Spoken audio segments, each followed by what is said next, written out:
Good morning, everyone. I welcome to you all in your accounts class. I'm your accountancy teacher. So, today we start our accountancy. But before starting our chapter, firstly we discuss about our syllabus, the whole syllabus which is to be covered in class 12. So, in grade 11, all of you well known about the various bases of accounting terms: journal, ledger, trial balance, cash book. Already ये सारा हमने +1 में study कर लिया है. And जो हमारी grade 11 की अकाउंटेंसी थी, which is based on some journal aspect and basically it show the profit organisation of a single या फिर सोल प्रोप्राइटरशिप पर्सन. मीन्स एक सोल ऑनर जब एक बिजनेस को करता है तो उसको कुछ रिक्वायरमेंट होती है that how to record our data. Again उस रिकॉर्डेड डाटा को हमने डिफरेंट वे से कैसे यूज़ करना है, जिसको आपने ऑलरेडी ग्रेड 11 में स्टडी कर लिया, जिसमें अपने various basis like accounting concept क्या होते हैं, इसके अलावा जो बेसिक टर्म्स हैं, हमारी रूल्स हैं, ये सारा आपने स्टडी किया. एंड जर्नल, जैसे कोई एंट्री आती है, कोई ट्रांजैक्शन बिजनेस की आती है, आप उसको जर्नल में रिकॉर्ड करते हो. फिर उसके बाद उसको लेजर में ट्रांसफ़र किया जाता है. इसके बाद ट्रायल बैलेंस प्रिपेयर किया जाता है, जो प्रोसेस पूरा साल चलता है. फिर हम कैश बुक प्रिपेयर करते हैं, अदर सब्सिडरी बुक्स प्रिपेयर करते हैं, जिसकी हेल्प से जो बिज़नेस की इंफॉर्मेशन है हम उसको रिकॉर्ड ईजिली कर पाते हैं. एंड आपको ये भी पता है कि जो बिजनेस ट्रांजैक्शंस होती हैं which are recorded in 1 accounting year, 1 accounting year means equals to 12 months. जो भी डाटा हमारा होता है उसको हम 12 मंथ्स में डिवाइड करते हैं. अब बिजनेस आप कर रहे हो, दैट मीन्स आपको पता होना चाहिए बिजनेस में कि आप प्रॉफिट में जा रहे हो, आप लॉस में जा रहे हो. तो उसके लिए at the end of that particular accounting year हम ट्रेडिंग और profit and loss account prepare करते हैं. इतना ही नहीं, ट्रेडिंग और पीएनएल तो हमें प्रॉफिट के बारे में बताते हैं, gross profit, net profit. But balance sheet जो है हमें बिजनेस की एसेट्स लायबिलिटीज़ के बारे में बताती है. ये हमने पूरा ग्रेड 11 में पढ़ा है. और जो सोल ऑनर है, सोल प्रोप्राइटरशिप बिजनेस है, आपको पता है आपके 2 सिस्टम है, डबल एंट्री और सिंगल एंट्री सिस्टम. तो अगर तो सिंगल एंट्री सिस्टम है उसका एस्पेक्ट अलग हो गया थोड़ा, बट उसमें भी ट्रेडिंग और पीएनएल बैलेंस शीट हम बनाते हैं, जिसकी हेल्प से हमें बिजनेस के प्रॉफिट और लॉस के बारे में ही नहीं पता चलता, हमें बिजनेस की एसेट्स और लायबिलिटीज़ के बारे में भी पता चलता है. तो ये सारा हमने ग्रेड 11 में स्टडी किया. अब क्योंकि ग्रेड 11 से अब आप कहाँ जा रहे हो, ग्रेड 12. तो इन ग्रेड 12 जो क्राइटेरिया है, जो सिलेबस है, वो एक स्टेप आपका बेटा आगे आ गया है. यहाँ पे आपने बेसिक सीखा, how to record the transaction, how to utilise this transaction, how to utilise this accounting information in different aspects, trading, PNL, balance sheet. But now जो बिजनेस है वो एक सोल ओनर का बिजनेस ही नहीं रहेगा. फर्स्टली हम ये डिस्कस करेंगे कि इस बार आपके सिलेबस में क्या क्या चीज़ है. आपकी जो अकाउंटेंसी, जो आपका पैटर्न है, उसमें आपको 2 पार्ट्स जो हैं वो होंगे, पार्ट 1, पार्ट 2. अब जो आपका पार्ट 1 है, जिसमें हमारे पास फर्स्ट आएगा नॉन प्रॉफिट ऑर्गेनाइजेशन. ये डिटेल में हमने सारे चैप्टर्स करने हैं. यहाँ पे जो ऑर्गेनाइजेशन थी हमारी, ये प्रॉफिट ऑर्गेनाइजेशन थी. अब हमने ये +1 में पढ़ लिया. +2 में हम क्या पढ़ेंगे, नॉन प्रॉफिट ऑर्गेनाइजेशन. इसके बाद पार्टनरशिप अकाउंटिंग, क्योंकि यहाँ पे हमने सोल प्रोप्राइटर बिजनेस पढ़ा है. यहाँ पे अब हमने क्या स्टडी करना है, पार्टनरशिप अकाउंटिंग, जिसमें कि रिकॉन्स्टिट्यूशन ऑफ पार्टनरशिप आएगा. हमने अगर पार्टनरशिप बनानी है, फर्म बनानी है, then how to create that partnership firm. अगर कोई भी पार्टनर एडमिट होगा, that is admission of partner. Retirement of a partner और death of a partner, and partnership में लास्ट आएगा dissolution of partnership. Partnership firm को जो है वो हमने अब यहाँ पे डिसॉल्व करना है। इन सभी के अलग अलग हमारे चैप्टर्स होंगे। इसके बाद हमने जो स्टडी करना है यहाँ पे, जो हमारी अकाउंटिंग है, क्योंकि पार्ट ए में हमारे पास अकाउंटिंग जाएगी, accounting for share capital and debentures, issue of debenture, redemption of debentures. और जो हमारा पार्ट बी है, सेकंड में हमारे पास जाएगा financial statement analysis, accounting ratio, cash flow.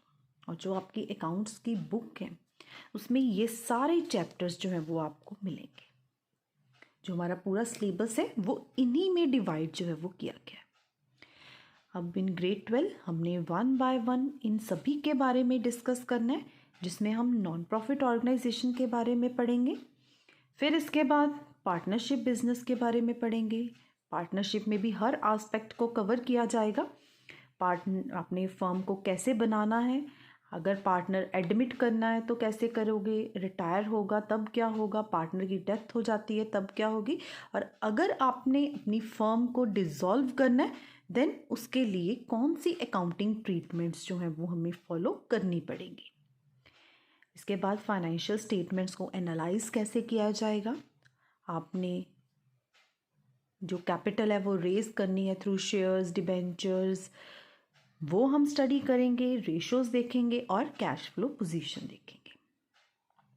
तो ये हमारा जो पूरा सिलेबस है इस बार का, ये इन चैप्टर्स में, इन पार्ट्स में डिवाइड किया गया। तो अब हमने 1 बाय 1 इनको स्टार्ट करना है। तो आज हम फर्स्ट से स्टार्ट करेंगे, which is non profit organisation. So today we start our first chapter, chapter number 1, which is non-profit organization, and the second name of this chapter is not for profit organization. Before start our main topic, firstly we discuss what is organization. Organization क्या होती है? Organization means an organized group of people with the particular purpose or object. Which means कुछ group of person, कुछ group of people इकट्ठे हुए हैं एक particular purpose के लिए, एक ऑब्जेक्टिव के लिए, जिनका कोई ना कोई मोटिव जो है वो होता है। That is our organisation. And this organisation is divided into 2 category. First one is profit organisation and the second one is not for profit organization या फिर non profit organization. In last year in grade 12 you already studied about what is profit organization, which main aim is to earn profit. जिसका main M क्या है, जिसका main motive क्या है, हमने profit को अर्न करना है। और जब एक बिजनेस प्रॉफिट को अर्न करता है, जैसे हमने सोल प्रोप्राइटरशिप का बिजनेस किया है, तो वो हमेशा क्या लेके चलेगा, मैंने प्रॉफिट को अर्न करना है। और सेकंड जो हमारे पास है, जो इस साल हमारे सिलेबस में है, which is not for profit organisation, जिसका मेन मोटिव प्रॉफिट अर्न करना नहीं है। Main motive not to earn profit but provide services. हमने प्रॉफिट अर्न नहीं करना, हमारा मोटिव क्या है, not to earn profit but हमने सर्विसेज प्रोवाइड करनी। अब जो हमारी प्रॉफिट ऑर्गेनाइजेशन है, जिसका मेन मोटिव है टू अर्न प्रॉफिट, हमने इसमें जो भी हमारे लास्ट ईयर हमारे बिजनेसेस थे, लाइक एनी बिजनेस ऑर्गेनाइजेशन, कोई भी बिजनेस है, क्योंकि जब भी हम कोई भी बिजनेस करते हैं उसका मेन मोटिव क्या होता है, टू अर्न प्रॉफिट, तो वो प्रॉफिट ऑर्गेनाइजेशन है। और जब हम प्रॉफिट ऑर्गेनाइजेशन की बात करते हैं तो प्रॉफिट ऑर्गेनाइजेशन में जो हमने लास्ट ईयर स्टडी किया था, इसमें सबसे पहले बेसिकली जो अकाउंट्स हम प्रिपेयर करते हैं, which is cash book. Cash book के बाद हम प्रिपेयर करते हैं trading and profit and loss account, जिसका मेन मोटिव क्या है, बिजनेस में आपको प्रॉफिट हो रहा है कि लॉस हो रहा है। इतना ही नहीं, लास्ट में हम प्रिपेयर करते हैं अपनी बैलेंस शीट। तो बेसिकली जो प्रॉफिट ऑर्गेनाइजेशन है, जो हमने लास्ट ईयर स्टडी किया, उसमें हम इन अकाउंट्स को यूज़ करते हैं। कैश बुक प्रिपेयर करते हैं, ट्रेडिंग P&L बनाते हैं, बैलेंस शीट प्रिपेयर करते हैं, जो ऑलरेडी हमने लास्ट ईयर कर लिया है। इसको करवाने का मेन मोटिव ये है कि आपको डिफरेंस क्लियर हो कि हमने ये ऑलरेडी कर लिया हुआ है प्रॉफिट ऑर्गेनाइजेशन। अब हमारा जो मेन चैप्टर है वो है not for profit organisation. Means वो बिजनेस ऑर्गेनाइजेशन जिसका मेन मोटिव प्रॉफिट अर्न करना नहीं है, बट लोगों को सर्विसेज प्रोवाइड करना है। अब पहले हम इनकी कुछ एग्जांपल्स करते हैं कि कौन से ऐसे बिजनेस हैं जिनका मोटिव प्रॉफिट अर्न करना नहीं है बट सर्विसेज प्रोवाइड करना है। इसके लिए सबसे पहले हमारे पास जो एग्जांपल आती है वो आता है कोई भी सोशल क्लब। सोशल क्लब जिसका मेन मोटिव सोसाइटी के लिए उन्होंने क्लब खोला है और मेन मोटिव प्रॉफिट अर्न करना नहीं बल्कि सर्विसेज प्रोवाइड करना है। कोई भी आपकी सोसाइटी होगी, कोई भी चैरिटेबल सोसाइटी होगी, तो उनकी भी मेन मोटिव क्या होते हैं? Not to earn profit. इसके अलावा आपके पास एग्जांपल इसकी बन सकती है कोई भी पब्लिक लाइब्रेरी, इनका भी मेन मोटिव क्या है? Not to earn profit. कोई भी आपका पब्लिक हॉस्पिटल हो गया, कोई भी पब्लिक स्कूल, चैरिटेबल स्कूल्स हो गए आपके, तो ये सारे क्या हैं जिनका मेन मोटिव क्या है? जैसे कि गवर्नमेंट स्कूल्स हैं, इनके मेन मोटिव्स क्या है? हमारे पास सर्विसेज प्रोवाइड करना, ना कि प्रॉफिट अर्न करना। अब इसमें और इसमें डिफरेंस क्या है? फर्स्टली जो हमारा प्रॉफिट ऑर्गेनाइजेशन है, इसका मेन मोटिव क्या है? प्रॉफिट अर्न करना, और ये अकाउंट्स जो हैं वो प्रिपेयर करते हैं क्योंकि रिकॉर्ड तो रखना पड़ेगा। बट जो हमारी नॉन प्रॉफिट ऑर्गेनाइजेशन है, नॉट फॉर प्रॉफिट ऑर्गेनाइजेशन, जिसका मेन मोटिव सर्विसेज प्रोवाइड करना है। अब जैसे हमने एग्जांपल्स लिए हैं, सोशल क्लब हो गया, कोई सोसाइटी होगी, कोई लाइब्रेरी होगी, पब्लिक हॉस्पिटल हो गया, गवर्नमेंट स्कूल, या इसके अलावा आप चैरिटेबल स्कूल भी कर सकते हो, ठीक है, जो एक चैरिटी पे डिपेंड कर रही हैं। तो इनके जो मेन मोटिव है, क्योंकि प्रॉफिट अर्न करना मोटिव नहीं है, सर्विसेज प्रोवाइड करना मोटिव है, तो जब ये, जैसे मैं एग्जांपल बेटा स्कूल्स की ले रही हूँ, तो कोई भी अगर चैरिटेबल स्कूल है या चैरिटेबल सोसाइटी है तो उसमें आपको फंडिंग जो है वो कहीं ना कहीं से आएगी। मीन्स आपको किसी ने डोनेशन दी है, कहीं से भी आपको कोई फंड मिला है उस स्कूल को चलाने के लिए स्पेसिफिकली, या फिर उस हॉस्पिटल को या उस लेबॉरेटरी को करवाने के लिए किसी ने कोई दान दिया है, कोई चैरिटी दी है, तो इट मीन्स पैसा तो इस ऑर्गेनाइजेशन में भी तो आ रहा है।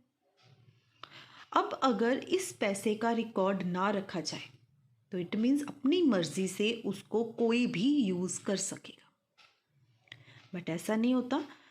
अगर आपकी ऑर्गेनाइजेशन नॉन प्रॉफिट ऑर्गेनाइजेशन है तो उसमें भी फंडिंग का प्रॉपर हिसाब रखा जाता है। इसकी एक बेस्ट एग्जांपल है आपके पास आपका स्कूल।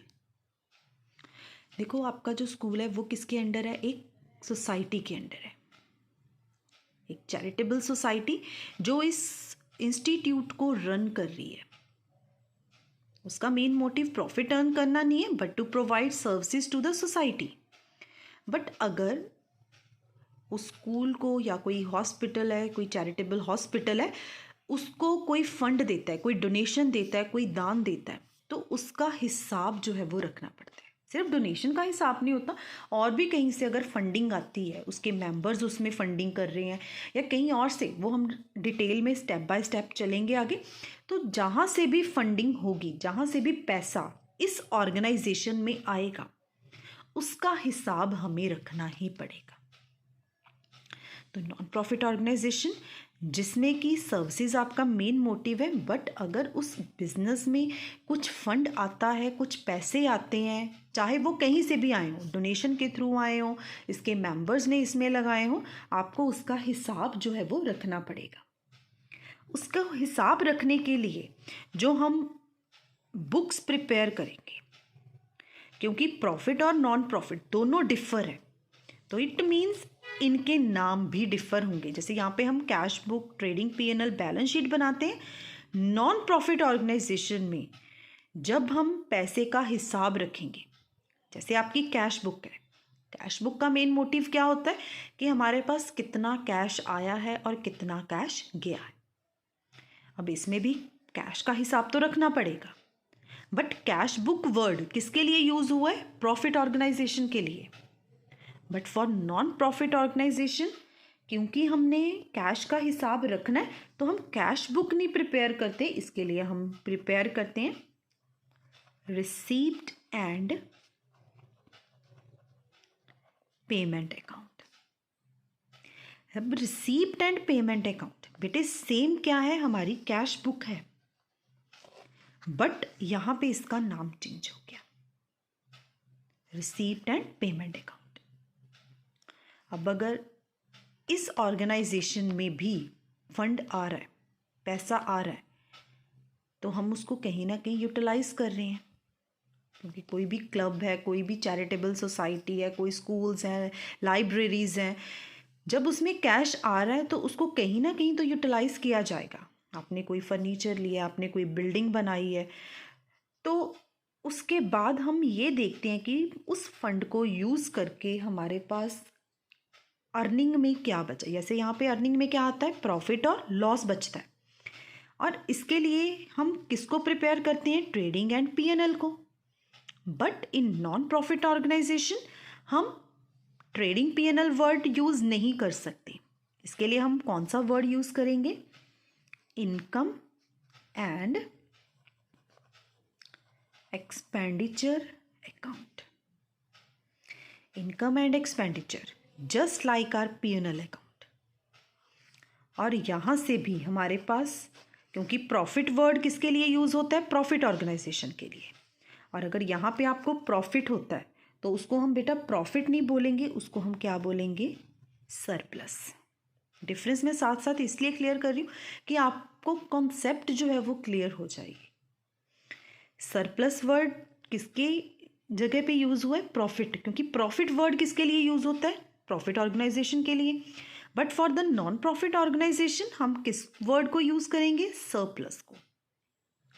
एंड सेकेंडली, अगर इन केस आपकी सोसाइटी को, क्लब को कोई नुकसान हो रहा है, लॉस हो रहा है, तो हम लॉस वर्ड नहीं यूज़ करेंगे, तो उसके लिए हम वर्ड यूज़ करेंगे डेफिसिट। डेफिसिट का मतलब वही है, deficit means loss and surplus means profit, मतलब वही है पर नाम चेंज है।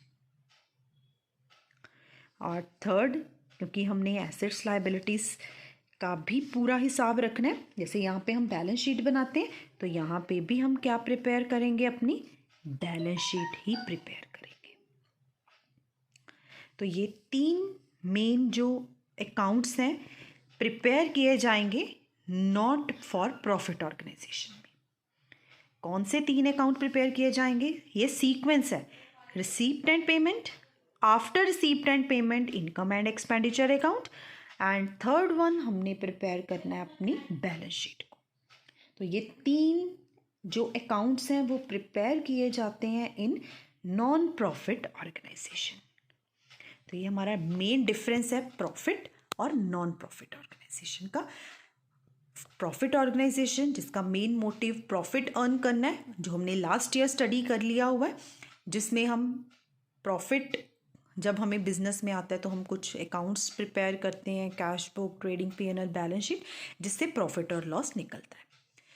But non profit organisation means जिसका main motive is not to earn profit first but to provide services.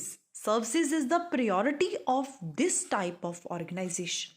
ये सोसाइटी को सर्विस प्रोवाइड करते हैं। इसके एग्जाम्पल्स, कुछ कोई भी क्लब है, कोई भी सोशल क्लब हो गया, सोसाइटी होगी, पब्लिक लाइब्रेरी होगी, आपके हॉस्पिटल्स हो गए, स्कूल्स हो गए, जिनका मेन मोटिव क्या है, हमने सर्विसेज सोसाइटी को प्रोवाइड करनी है।